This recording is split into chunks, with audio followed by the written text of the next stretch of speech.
Hi everybody. I'm so glad you've joined us for this segment of Julekalender.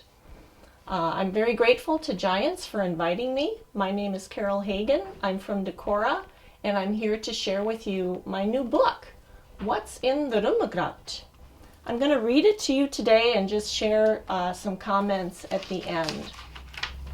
So settle in, find a comfortable chair to sit back in, and listen to the story, What's in the Rømmegrøt? And just so you know, What's in the Rømmegrøt is illustrated by Kari Vik, and there's also a treat at the end by Betty Dow, and I'll tell you more about that at the end of the story. The book is published by Penfield Books in Iowa City, Iowa.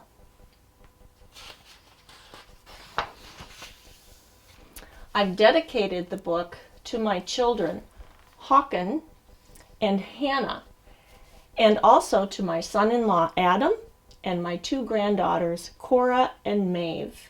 They all love to eat rømmegrøt, and the book is also dedicated to all rømmegrøt eaters. So if that's you, you're also in this dedication. The illustrator, Kari Vik, has dedicated the book to her great-niece, Ella, and her sister-in-law, Heather, and to her own grandmothers, Alice and Christine, and they also love lefse.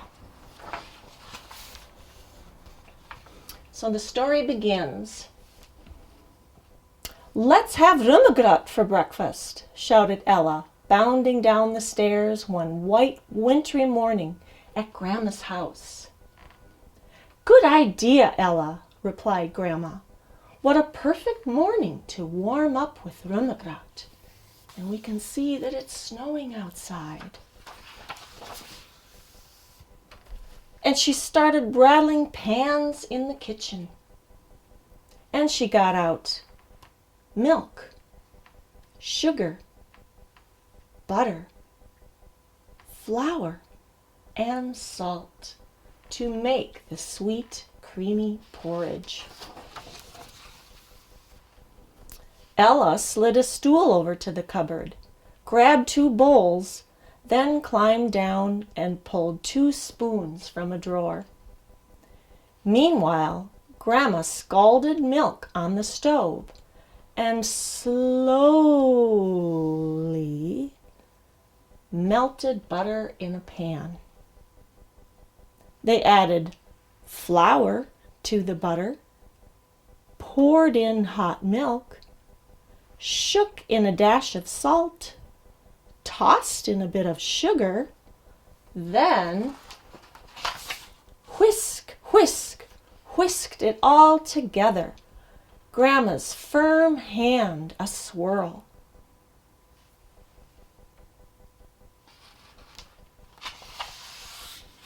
Soon the porridge was plop, pop, glopping, thick bubbles breaking the surface. Off to the side, Grandma mixed up the best part of all, cinnamon and sugar to go on top.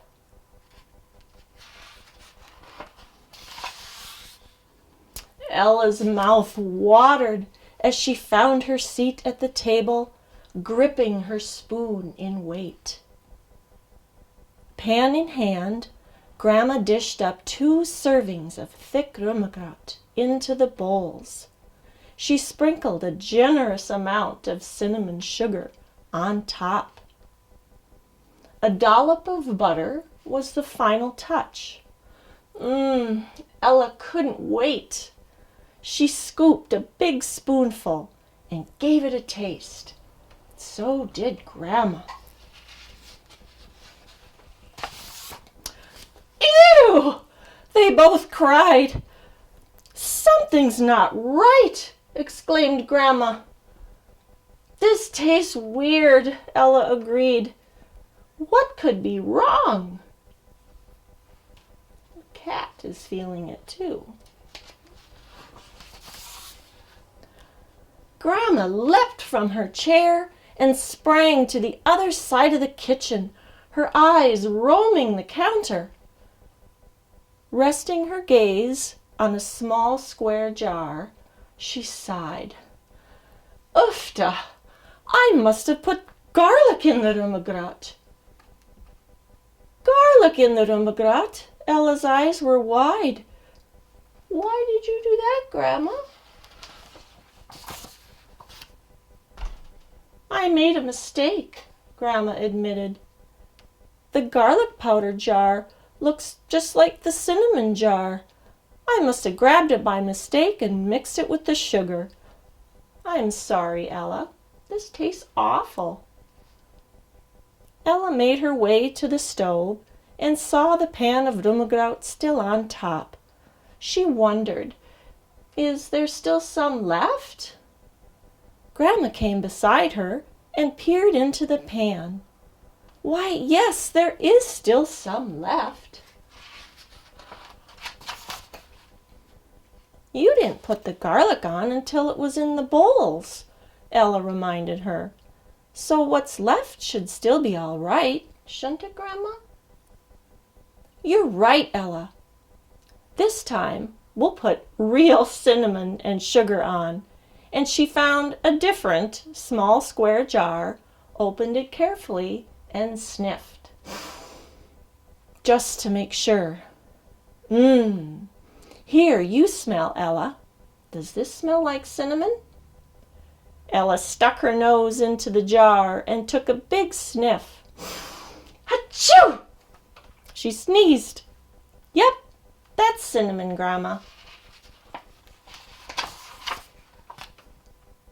Then they each ate a small bowl of rømmegrøt with cinnamon, sugar, and butter on top.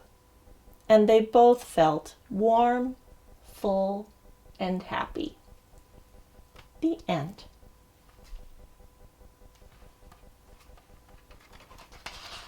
Now there are 2 end pages in the book, 3 actually. So the first one is a recipe for rømmegrøt, and I'll tell you a little bit about that.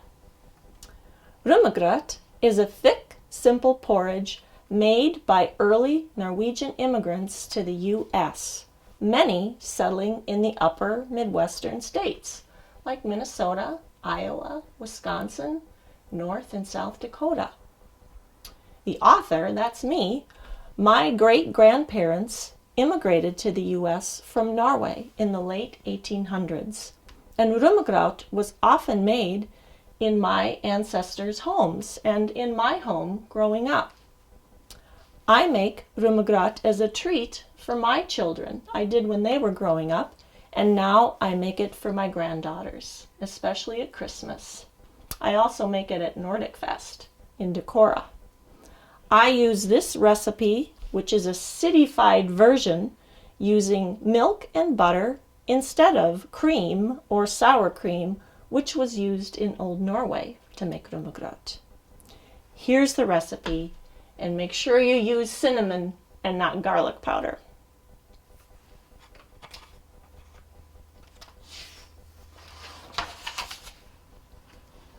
And here we get to a rosemaling coloring page. Rosemaling is a traditional decorative folk art that began in the rural valleys of Norway. Rosemaling uses flowers, scroll work, and geometric shapes in flowing patterns. Can you find all the examples of rosemaling in this book?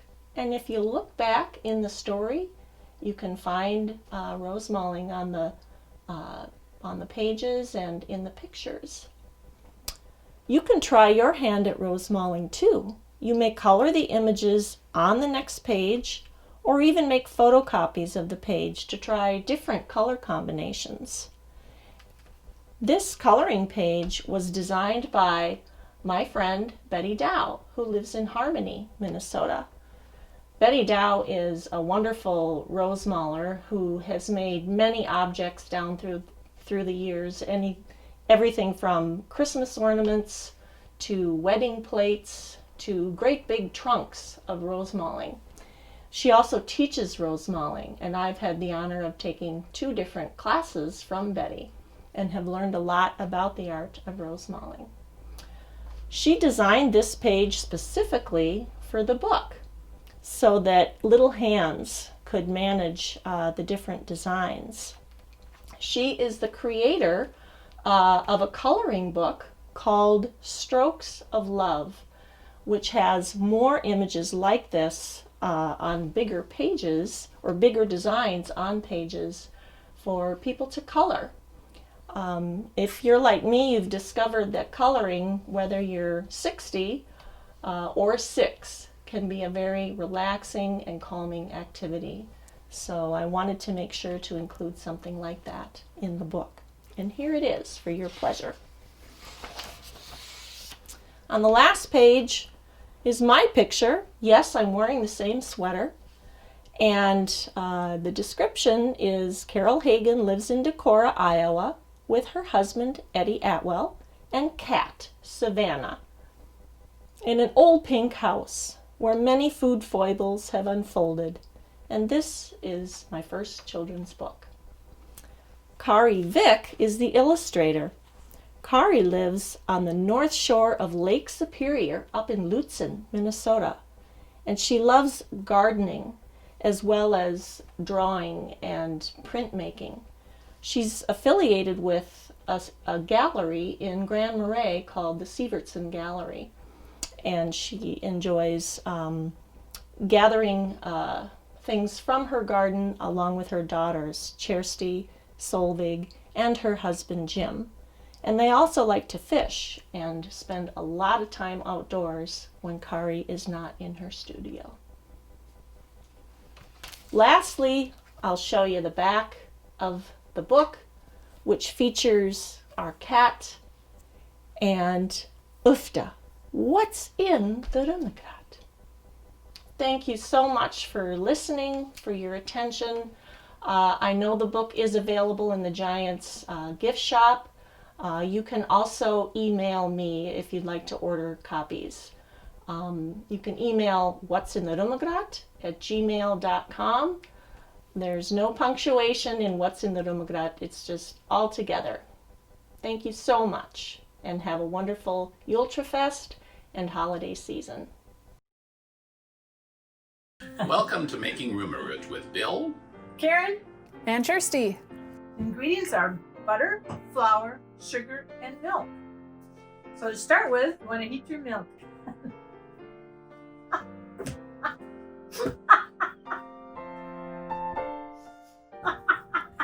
Okay. Well, heat it so it's warm. But you have to watch your milk so it doesn't curdle and burn on the stove. Can I hand you back the empty jug? Okay. Okay, and went to jug back. You need a half a pound of butter.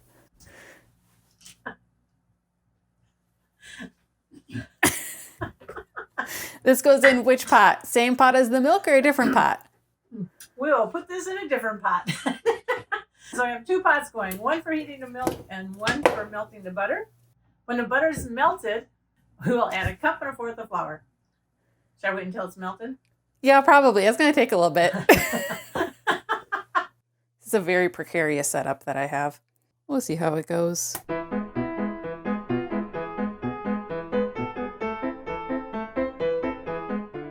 Still melting.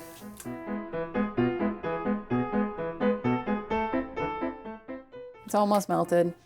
I don't know if my milk is getting hot at all. Okay, my butter is melted. Oh, okay. And then we add 1 1/4 cups of flour.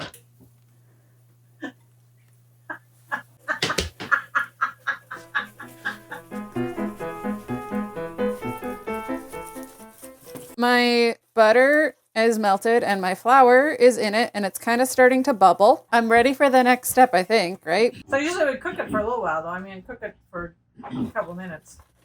Okay. It also allows the milk time to warm up some more. I think I need to put my milk in now because it's starting to go kind of funky. Okay, I'm going to add in my milk.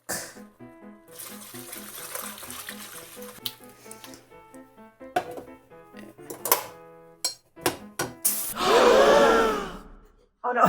What happened?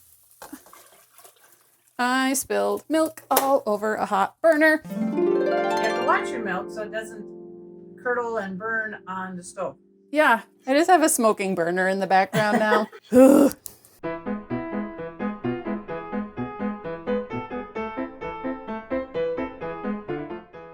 This is going to be an amazing video. Let's sit down. There. This is what to do while you're waiting for the rømmegrøt to get ready. Oh, I should find the bowls that we'll put it in eventually. And to get some cinnamon and sugar.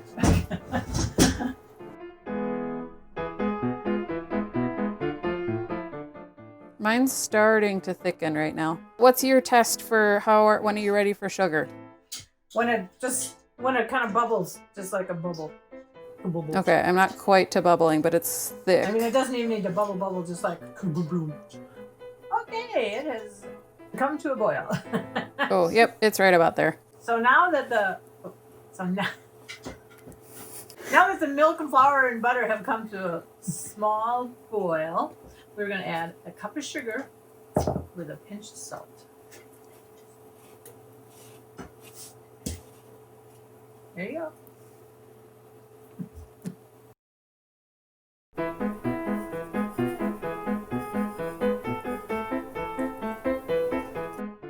I just turned down my heat when I added the sugar in. And I'm just gonna mix it in and scrape and make sure I don't have anything stuck in the corners. And I'm gonna probably actually take it off the heat. But you can see mine's a little lumpy, but it's very thick, kind of a paste. And I need a scooper to put it in a bowl.